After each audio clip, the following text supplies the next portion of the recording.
Hoy quiero contarles la historia de 5 adolescentes. Ella es María, una adolescente con discapacidad que está matriculada en un colegio de San Miguelito. Sus papás son docentes y han sido su pilar para que pueda continuar en la escuela. María es muy afortunada si comparamos con las cifras que tiene Panamá, donde 1 de cada 4 adolescentes con discapacidad no asiste a la escuela. Si queremos tener un punto de comparación, esta cifra es el doble de exclusión de los niños sin discapacidad. Recientemente en UNICEF hicimos un estudio para entender la situación de los adolescentes en el país.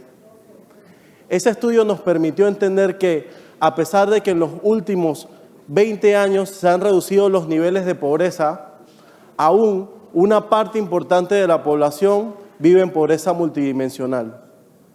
Eso quiere decir que tienen 3 o más carencias en cuanto a sus derechos. 3 de cada 10 adolescentes se encuentran en pobreza multidimensional en Panamá.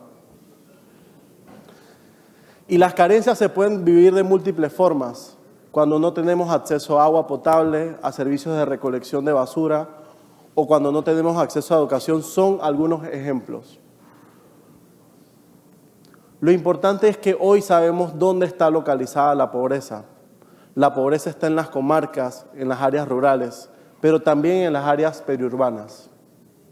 Ahora quiero contarles la historia de Meredith. Meredith es una adolescente que durante el 2020 y el 2021 lamentablemente no recibió educación. Meredith vive en una zona rural muy apartada. En su casa no tienen luz, mucho menos internet. Se supone que este año Meredith debe iniciar el 9º grado, pero nunca más regresó a la escuela. Las probabilidades que Meredith sufra abuso, violencia, embarazo, aumentan 3 veces al no ir a la escuela. Y las principales víctimas de la violencia sexual son las adolescentes. Y aquí podemos ver las cifras. Casi 9 de cada 10 víctimas de violencia sexual menores de 18 años fueron niñas y adolescentes. Casi 9 de cada 10. Por otra parte, en el 2021 se realizaron más de 3.800 denuncias de maltrato de niños, niñas y adolescentes. 6 de cada 10 fueron adolescentes. Se estima que estas cifras podrían ser más altas. Y ahora es obligatorio que nos hagamos esta pregunta viendo estas cifras.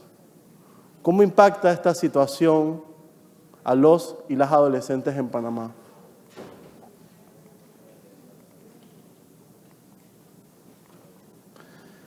Tenemos que recordar que la adolescencia es el periodo de transición, uno de los periodos de transición más importantes en la vida de cada persona, con el inicio de la pubertad y un desarrollo neurológico similar al que ocurre en los primeros años de vida.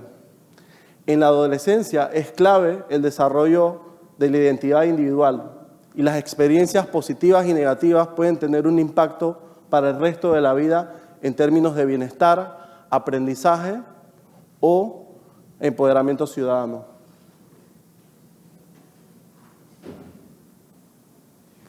Ahora quiero hablarles sobre John, pero no les voy a hablar sobre la vida de John, sino sobre lo que las personas que viven alrededor de John piensan de él. Las personas que viven alrededor de John piensan que él no sabe muy bien para dónde va su vida, que solamente le gusta la fiesta, el sexo, el alcohol, que está todo el día en el celular. Las personas piensan que John no es capaz de ayudar a su familia, ni mucho menos a su país. Las personas piensan que John es un delincuente potencial, que es violento. En síntesis, las personas piensan que John no tiene futuro. Prejuicios, duros prejuicios. ¿Cómo podemos aportar a la vida de un adolescente si tenemos tantos estigmas sobre él? ¿Es que acaso no vemos al adolescente que tenemos al frente? que está en el momento más importante de su vida y necesita nuestro apoyo. Ahora vamos a ver cómo se reflejan estas situaciones en las cifras nacionales. 8 de cada 10 adolescentes víctimas de homicidio fueron chicos, en su mayoría afrodescendientes. Y esto es solo la punta del iceberg. Ahora quiero leerles el extracto de un experto que entrevistamos para este estudio. Miren lo que dice. Los adolescentes hombres viven con la sensación de ser segregados, primero hacia adentro del barrio por la violencia y las pandillas, y hacia afuera por la exposición y el estigma social que implica ser un adolescente de un barrio como El Chorrillo o Corundú. Otra situación que está ocurriendo también y que lo ha señalado en múltiples ocasiones el Comité de los Derechos del Niño es acerca del toque de queda, que afecta principalmente a adolescentes en zonas periurbanas. La detención o prisión de un niño se utilizará tan solo como medida de último recurso, Ahora es obligatorio que nos hagamos esta pregunta.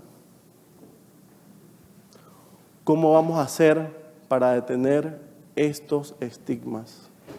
¿Cómo vamos a hacer para detener estos estigmas?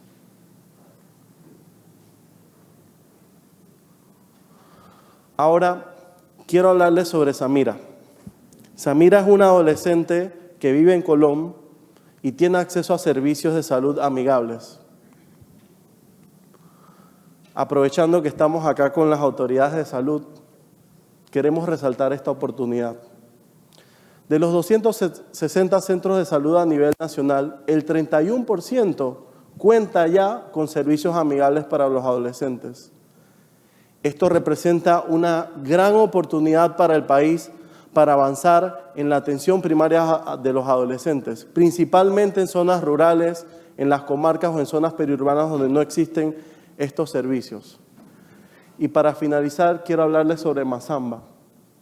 Masamba es una adolescente de África que el año pasado cruzó la selva del Darién solo. Y esta es la realidad de muchos adolescentes que podemos ver que 1 de cada 4 migrantes de 18 años en tránsito por la frontera del Darién en el 2021 fueron adolescentes. La niñez migrante necesita de nuestro apoyo. No podemos olvidarnos de ellos. Ahora, ya conociendo estas 5 historias, la historia de María, de Samira, que son historias positivas también, historias también que nos llevan a reflexionar sobre los grandes desafíos que tenemos como país. Ahora la gran pregunta es cómo vamos a mejorar la situación de los y las adolescentes. Es por eso que desde UNICEF nosotros abogamos por 5 acciones puntuales. La primera es que exista más inversión pública para mejorar los servicios en la cobertura y la calidad de los servicios.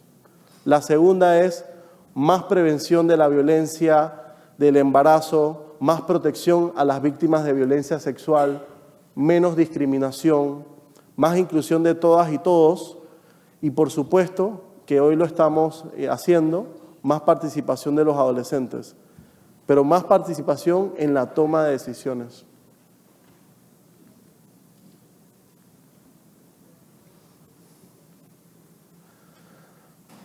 María, Meredith, John, Samira, Masamba, ellos tienen algo en común. Ellos quieren un mejor presente y futuro para ellos y sus familias. Ellos quieren continuar con su educación. Ellos quieren emprender. Ellos quieren tener un empleo digno a futuro.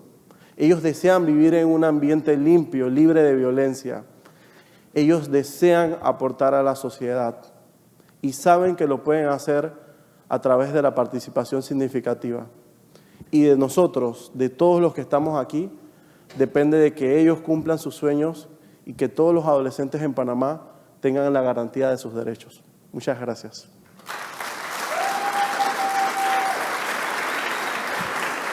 Muchísimas gracias, Francisco, por este interesante informe, realidades a las que hay que prestarle atención. Francisco se queda con nosotros porque estará formando parte del siguiente panel. Reiterar también, lo tenemos en pantalla, ese informe de la UNICEF está disponible en www.unicef.org/Panamá. Sin duda necesitamos conocer más sobre la adolescencia para poder apoyarlos y garantizar los derechos que les permitan vivir vidas plenas, saludables y también felices. Por eso a continuación invitamos también a Edmami González, secretaria general del MIDES, quien junto a Francisco moderará el siguiente panel. Fuerte el aplauso.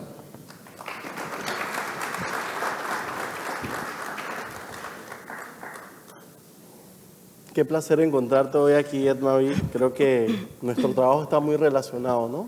Sí, claro, totalmente. Y no de ahora, sino de años que tenemos en esto. Y lo más importante de todo este espacio es que, así como escuchamos a las autoridades y hemos escuchado parte de los desafíos y de los logros, también es importante escuchar a otros protagonistas de este escenario, que también son los jóvenes, ¿no? Así es. Creo que ahora debemos proceder a presentarlos. Claro.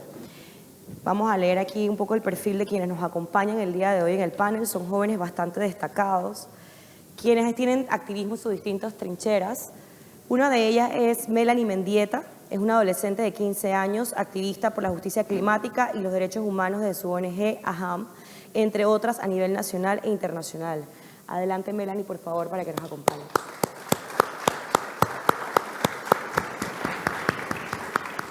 Edmami, quiero que sepas que Melanie también es parte de la primera hoja de ruta sobre cambio climático, Panamá siendo el primer país del mundo en tener este instrumento, así que felicidades. Genial. Melanie. Y con 15 años, 15 haciendo años solamente. patria. Bien, seguimos con, de hecho, un conocido, muy querido y muy apreciado, José Herrera, motivador, defensor de los derechos de las personas con discapacidad, estudiante y perteneciente a diferentes organizaciones, una de esas Meta. Adelante, por favor, para que nos acompañe, José.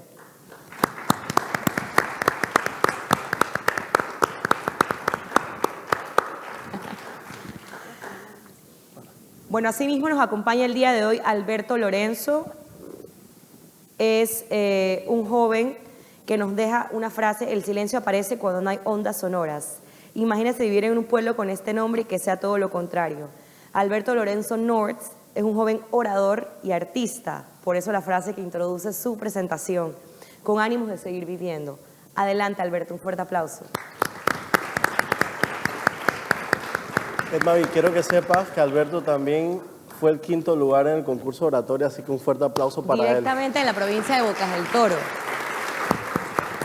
Qué bueno tener a Bocas representado aquí en el panel. Y por último, tenemos a la señorita Eleni Manolas, presidenta del Consejo Nacional de la Juventud de Panamá, representando a la Fundación Unidos por la Niñez, estudiante de Relaciones Internacionales y Ciencias Políticas, con énfasis en Administración Pública y Estudios de Género, innovadora joven para el Programa de Fondo de Poblaciones de Naciones Unidas, embajadora de la Paz y de la Seguridad por el Ministerio de Seguridad y la OIM. Adelante, Eleni, es un gusto tenerte acá. Bienvenida, Eleni. Como han podido notar, nos encontramos ante un panel muy diverso, con equidad también de género, y tenemos distintas edades, ¿no? Que van desde 15 años hasta los 23, 24 años, ¿no? Entonces, la primera pregunta, considerando que algunos están viviendo la plena adolescencia y otros la acaban de vivir, quiero comenzar con Melanie, que nos cuente un poco qué es para ti la adolescencia, y es la misma pregunta para todos. Hola, buenos días. Para mí la adolescencia, como lo han venido planteando durante todo el día, ha sido un proceso de diferentes cambios, tanto físicos como mentales, y es una etapa en la que nosotros necesitamos tener esa fuerza interna, pero también esa fuerza de las personas que están a nuestro alrededor, llámese nuestra familia, nuestros gobiernos y de nuestra sociedad. Personalmente, para mí la adolescencia ha sido una etapa muy bonita porque aquí es donde he aprendido sobre el activismo, en esta etapa es donde he podido alzar mi voz y mediante mi voz he hecho que otros jóvenes también lo puedan hacer. Entonces para mí eso ha sido la adolescencia. No ha sido una etapa fácil porque muchas veces el tener 15 años es una barrera, el ser mujer es una barrera y más ser una mujer afrodescendiente es otra barrera. Pero tener como esa fuerza interna y a esas personas como lo es el MIDES, como lo es UNICEF, que están siempre apoyándonos, lo ha hecho un poco más fácil. Muchas gracias, Melanie. Y ahora quisiera preguntarte a ti, José. Sí.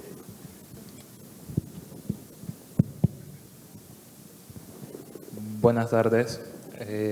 Para mí la adolescencia es la etapa más importante debido a que en esta etapa nos convertimos en adultos, adquirimos responsabilidades, a la vez enfrentamos diferentes desafíos, por lo que necesitamos el apoyo de nuestros padres, familiares y personas que tengan una edad mayor y una experiencia más amplia para realizar nuestra labor como adolescentes dentro de la sociedad. Igualmente impulsar a diferentes jóvenes a que sigan el camino del bien y que se empoderen para luchar por los derechos de cada joven del país. Muchas gracias, José. Y bueno, ahora quisiera preguntarle a otro adolescente que nos acompaña aquí, Alberto, ¿qué es para ti la adolescencia? Como mencionaron hace unos momentos en el panel anterior, es esa etapa que funciona como un puente, que pasamos de la niñez a la adultez. También es donde nos vemos obligados muchas veces a fortalecer nuestras actitudes, forjando personalidades distintas. En cada persona es totalmente diferente. Es esa etapa en la que debemos aprender a desaprender y a aprender de nuevo. Es un ciclo que siempre sucede. Y no solamente debemos quedarnos estancados en que los jóvenes son quienes deben hacerlo. Al contrario, también las personas mayores deben estar conscientes que es un proceso que se pasa todo el tiempo. También el enamorarse es una etapa importante que pasa por aquí, porque si no conocemos una persona, llegamos totalmente inocentes a un lugar y podemos ser afectados sentimentalmente. Esa etapa también en la que pasamos por cambios hormonales, físicos, como menciona la compañera también, que en muchas ocasiones no se nos toma tanta importancia porque siempre se dice, no, son jóvenes, ¿qué experiencia tienen? ¿Cómo van a poder aportar algo en la sociedad? No sirve de nada.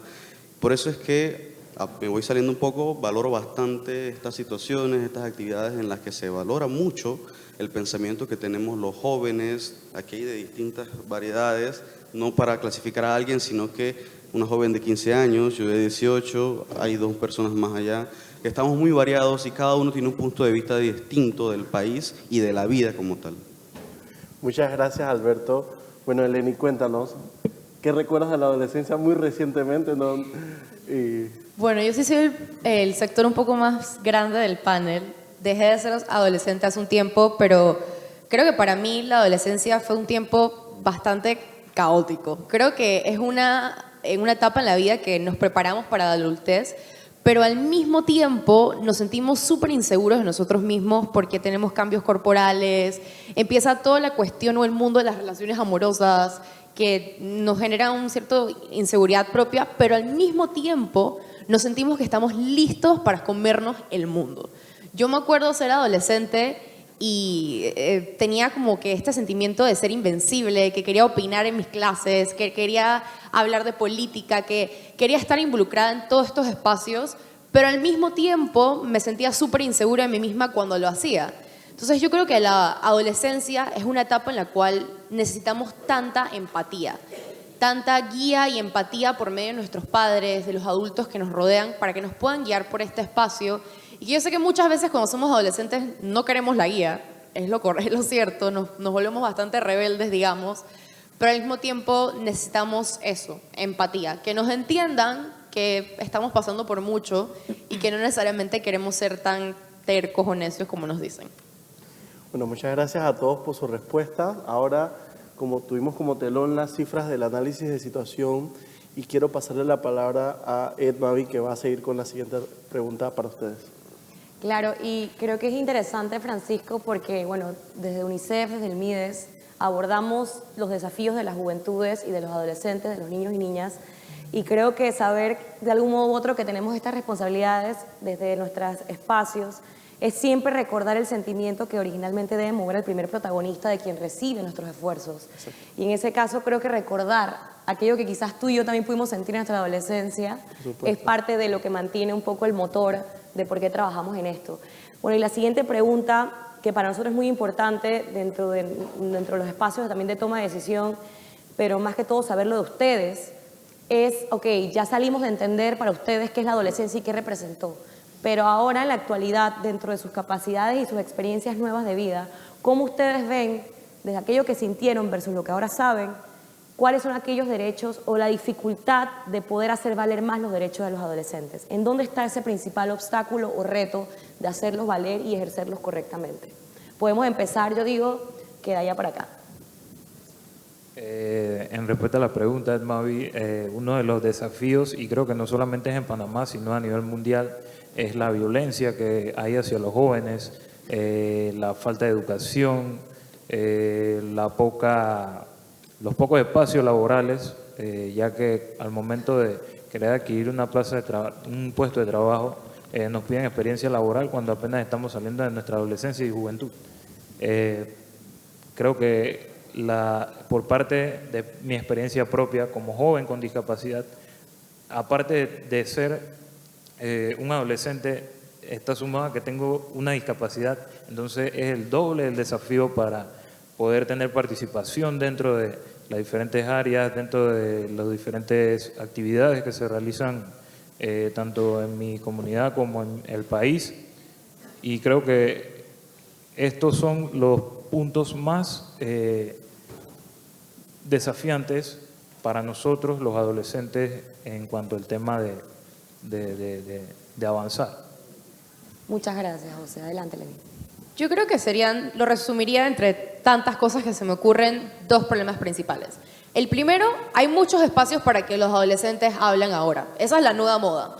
Hay miles de eventos, hay miles de foros, hay diferentes espacios en los cuales los adolescentes pueden hablar, pero mucho hablar y poca acción.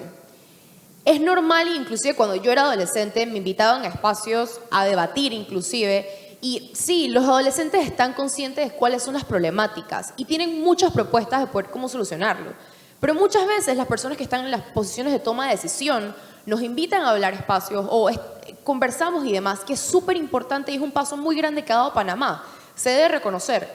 Pero ese tanto hablar pocas veces se pone en algo tangible, en un documento, en una hoja de ruta, en crear una base en la cual realmente los adolescentes, que sí deben ser protegidos porque siguen siendo menores de edad, pero tienen derechos y deberían tener mucho más derechos de los que tienen actualmente y se deberían tomar mucho más en consideración porque ya tienen un criterio. Son personas que están a punto de estar en la adultez. Entonces, creo que sería primeramente involucrarlos más en las acciones tangibles. Y lo segundo es que diría que es la desigualdad. La falta de acceso a servicios públicos de salud mental sobre todo, que si vimos las estadísticas últimas del Ministerio de Educación, ¿cuántos adolescentes no intentaron suicidarse en el último trimestre? La falta de acceso y la falta de enfoque interseccional, porque entendamos que no todos los mismos adolescentes estamos en la misma punto de partida, hace que nosotros no podamos tener nuestro pleno desarrollo en esa etapa tan importante.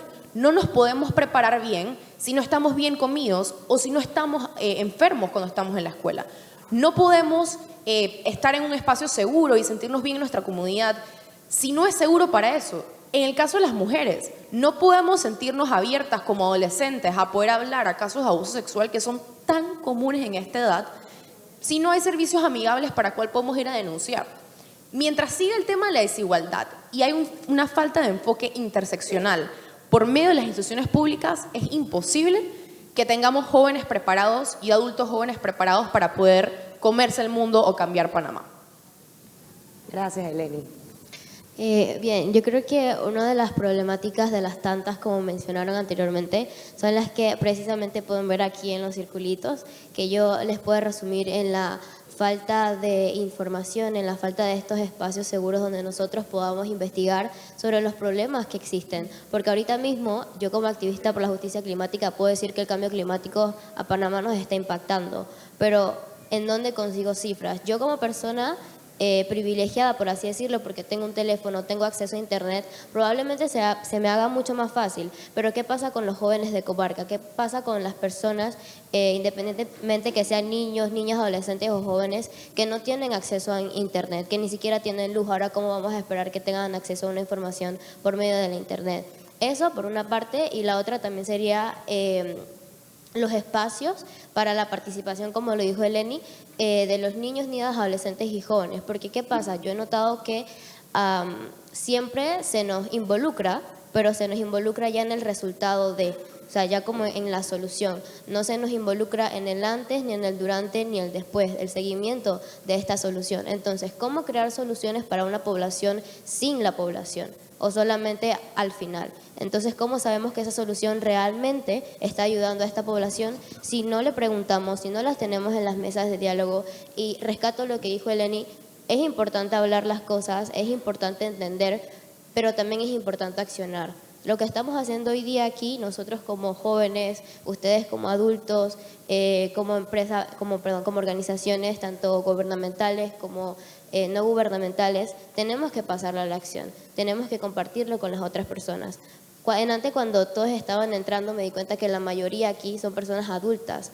Poco pueden ver a personas jóvenes o más bien adolescentes. Entonces necesitamos también espacios diversos, espacios donde haya una representatividad de las personas y también espacios inclusivos y espacios seguros. Y estas son cosas que, claro está, que podemos lograr de la mano de los organismos internacionales, de la mano de los gobiernos y de la mano de los activistas que estamos diariamente luchando por esto.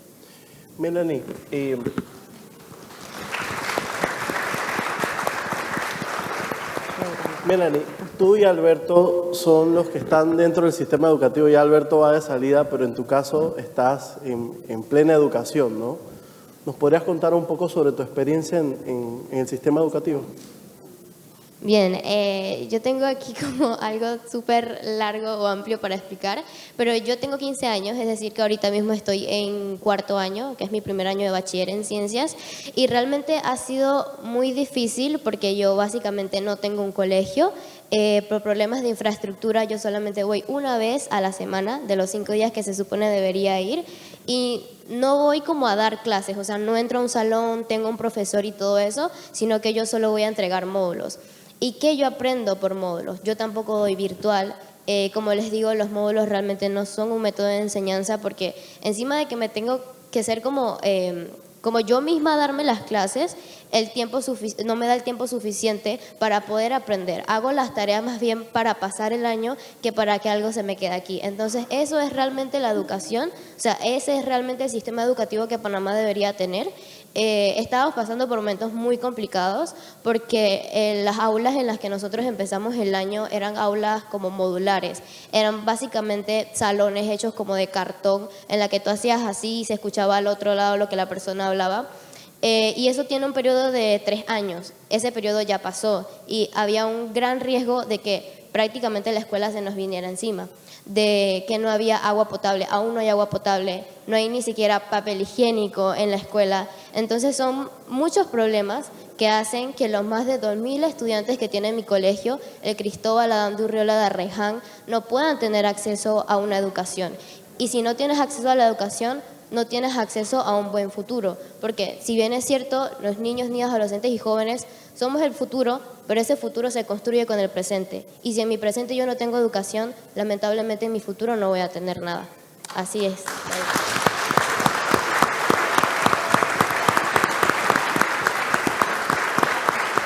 Yo creo que es sorprendente escucharte y no quiere decir que al final nosotros, yo creo que todos los del panel han tenido un punto de vista muy particular, pero creo que verte como la más chiquita del panel, que tengas esta determinación en la forma que hablas. Y casualmente, y lo digo porque nosotros desde el área gubernamental podemos escuchar esto, sentir algún tipo de preocupación. Recientemente creamos y lanzamos la política pública de juventud y fuimos fieles creyentes de que no puedo pensar en una política pública que va a atender los desafíos de una población sin trabajarla, construirla en el antes, durante y posterior con esa población. Creo que has dado algo muy en el clavo, pero lo más interesante es que viene de quien también demanda esos servicios. Y como dicen ustedes, sin esa educación, sin esa información, difícilmente podemos entonces observar los derechos de adolescentes y jóvenes y, por supuesto, con más razón de niños y niñas. Entonces, acá vamos a terminar con nuestro querido orador para ver cómo nos respondes esta última pregunta sobre valer los derechos de los adolescentes. Muy bien. Me preguntaron a mí también la de la educación, entonces respondo primero la primera. Tengo 3 puntos. El primero es el tabú, que en muchas ocasiones nos indican, nos hacen pensar que no podemos conversar y decir lo que queremos hacer. Las personas mayores, adultas, en cuanto a los derechos, y también en relaciones sociopolíticas nos lo tienen algo prohibido. O sea, personas como de 15 años, 16, 17, 18 en adelante, nos dicen que no nos relacionemos con ese tipo de temas, porque ¿para qué?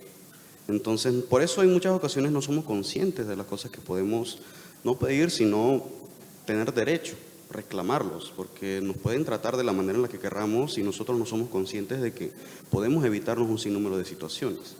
Lo siguiente también ya va dirigido un poco más hacia mi área, Bocas del Toro.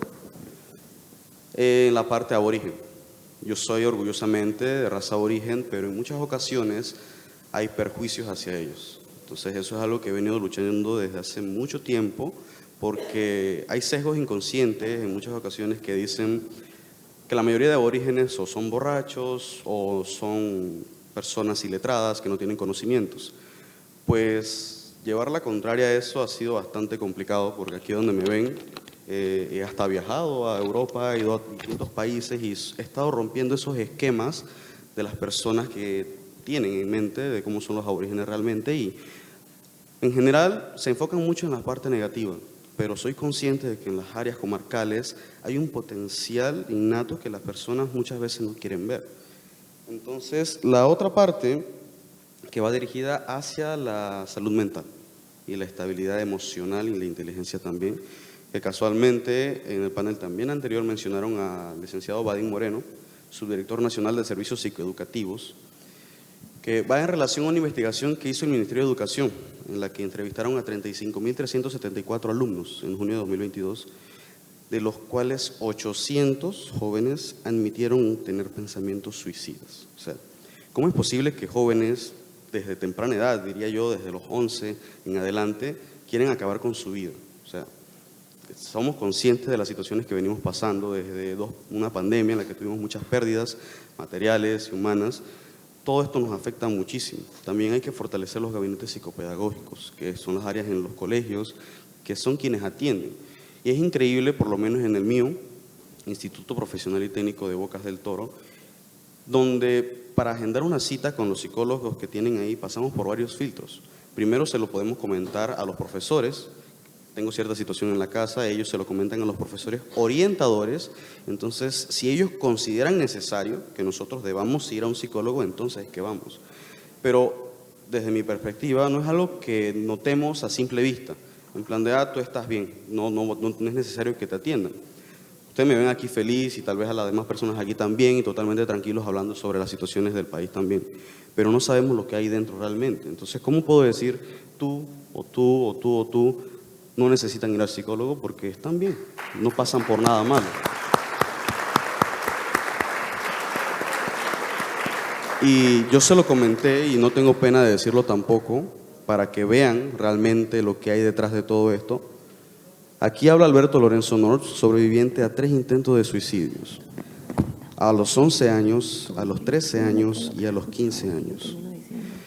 Quiero que sepan que me voy a saltar un poco a la parte del mensaje hacia los jóvenes. Ustedes me disculpan por romper el protocolo, pero quiero que jóvenes y personas que están aquí entiendan que hay oportunidades y se puede salir de esto. Yo estuve hablando con uno de los coordinadores de, casualmente, el Concurso Nacional de Oratoria, que está allá, Edgar Alderete, que le agradecí mucho por darme la oportunidad de participar en este concurso que sin duda alguna cambia la vida, y me hizo prometerle que más nunca iba a tener este tipo de pensamientos, y quiero que los demás jóvenes también comprendan que se puede salir del lugar en donde estamos. Otra cosa también, yo soy repetidor de año. Ahí voy dirigido a la otra pregunta.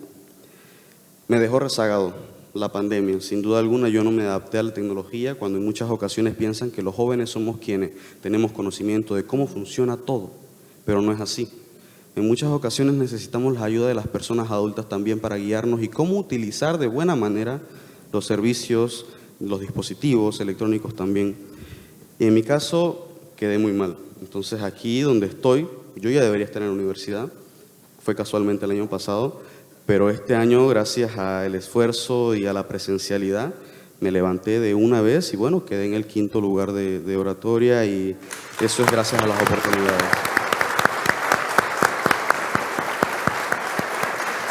Gracias.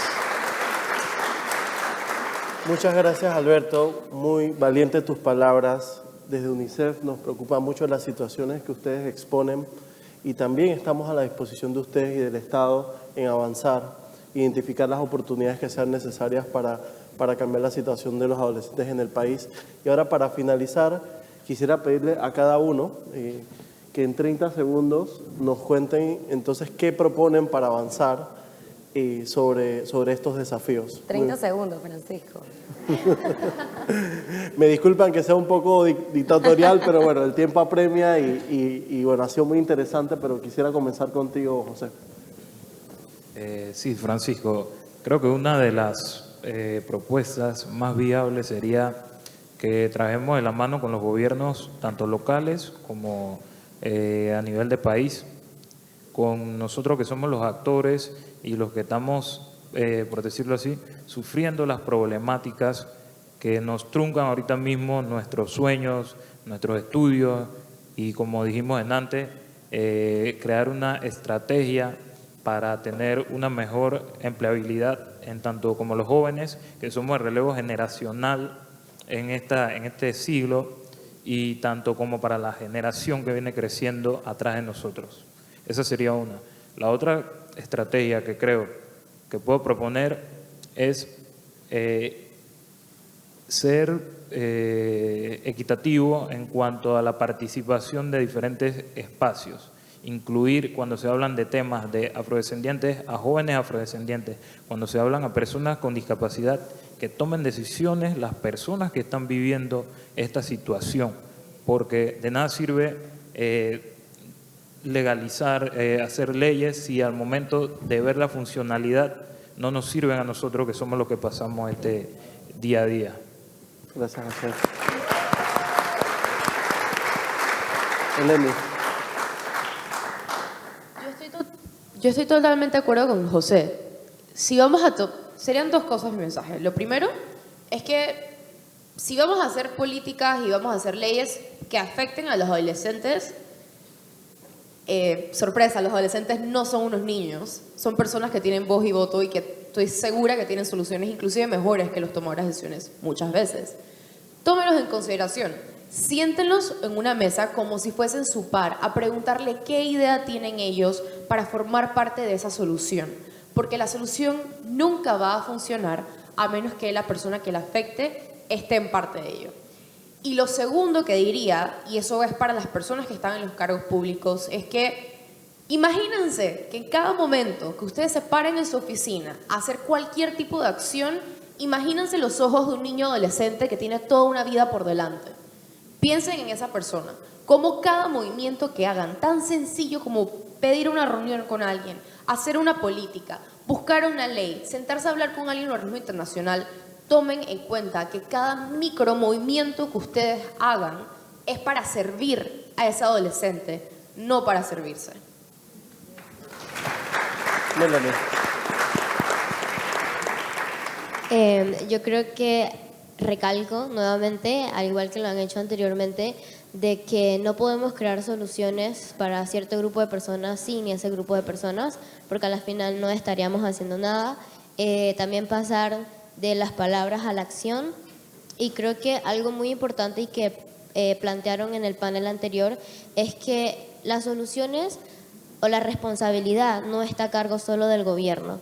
Nosotros como sociedad también debemos involucrarnos. Muchas veces, y lo he escuchado porque incluso antes lo pensaba, de que el gobierno no nos da espacio, de que no encontramos espacios, pero siempre nos quedamos en el, ay, tengo un problema. O sea, no pasamos al, tengo un problema, ¿qué hago para solucionar ese problema? Y si no me quieren dar un espacio en una mesa de diálogo, en una toma de decisiones, no importa, yo aún así busco una silla de donde sea y me siento de todas formas. ¿Por qué? Porque si yo no estoy ahí, nadie más va a hacer lo que yo haría estando en esa mesa. Entonces también recalcando de que estas soluciones deben ser inclusivas, debe haber representatividad de los distintos tipos de personas que hay en Panamá, porque Panamá no solo es la capital, Panamá también tiene provincias y Panamá también tiene comarcas, Panamá también tiene distintas necesidades.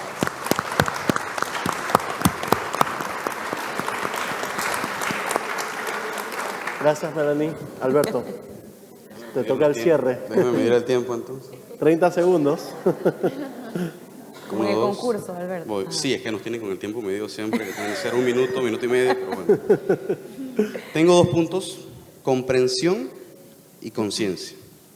Muchas ocasiones se hace obvio de que las personas mayores, bueno, yo pasé por esa etapa, yo también fui joven, así que te comprendo perfectamente. Personas mayores, adultos, somos conscientes de que el tiempo evoluciona, ¿no? Que en el lugar en el que estamos, el mundo, el planeta, el país, cambia constantemente. Por lo tanto, muchas de las situaciones por las que ustedes pasaron no son nada similar a las de nosotros. Así que intenten no dar tan obvio, no pasar por alto de que yo también pasé por eso y se va a resolver de la misma manera. No. Por eso está la parte de la conciencia. Ser conscientes que los tiempos cambian. Aunque el ser humano, por naturaleza, se siga resistiendo a los cambios, que le ponen algo enfrente y no lo quiere aceptar, hay que romper esa barrera y seguir adelante viendo las cosas como son. También entender que luego de tocar fondo no nos queda nada más que subir y enfrentar la realidad. Ir adelante obstáculo tras obstáculo, venga lo que venga.